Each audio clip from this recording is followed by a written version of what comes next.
অনেক দিন পর ফাইনালি আমার আরামের দিন চলে এসেছে। কেন বলছি জানতে হলে পুরো ভিডিও দেখতে হবে। সো হাই এভরিওয়ান, আজকে তোমাদেরকে সব থেকে লোয়েস্ট প্রাইসে একটা বার্গার বানিয়ে দেখাবো। তার জন্য আমি একটা ডিম ভেজে নিলাম, সাধারণত যেভাবে ভাজা হয় ওইভাবেই ভাজলাম।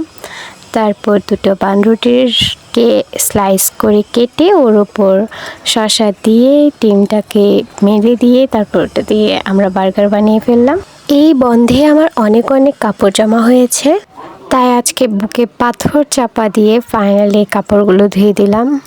তারপর ভাত খেয়ে লম্বা একটা ঘুম দিয়ে দিলাম গাইস। তো এবার আসি মূল কথায়, কেন বলেছি আমার আরামের দিন ফাইনালি চলে এসেছে। এই যে আমার আরামের কারণ, R1SL এর এই ট্রাইপডটা আমি অর্ডার করেছি, দেখেছো ফেসবুক পেজ থেকে।